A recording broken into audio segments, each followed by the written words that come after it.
Ingat, jikalau kita menyebut Elohim atau menyebut Allah, dengan sendirinya harus ada rasa hormat dan takut.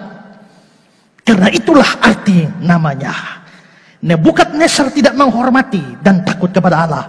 Allah pukul dia sampai masuk dunia binatang, seperti yang saya sudah jelaskan. Ada juga seorang Herodes Antipas yang tidak menghormati Allah. Apa yang terjadi?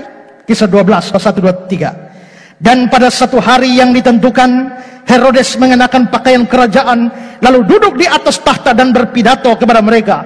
Dan rakyatnya bersorak membalas, ini suara Allah dan bukan suara manusia.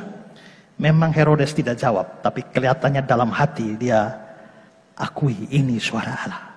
Apa yang terjadi? Ayat 23. Dan seketika itu juga dia ditampar malaikat Tuhan karena tidak memberi hormat kepada Allah. Dia mati dan dimakan cacing-cacing.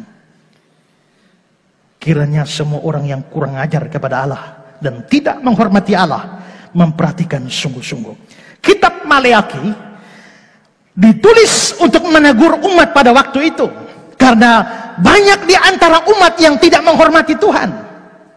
Mereka mempersembahkan kepada Tuhan barang-barang sisa yang sudah rusak.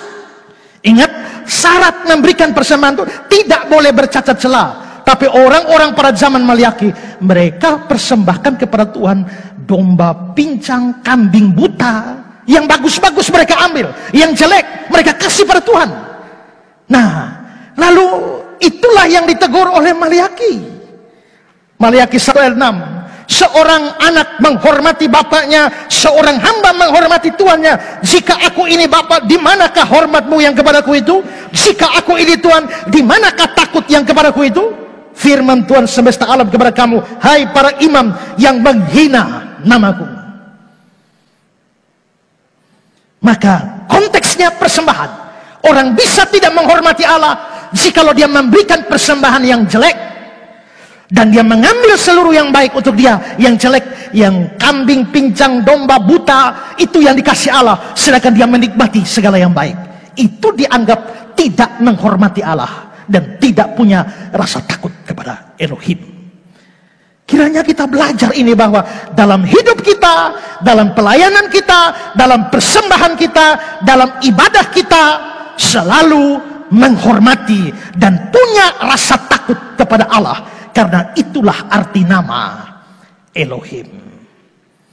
Jikalau kamu menganggap dia adalah Elohimmu, hormatilah dan milikilah rasa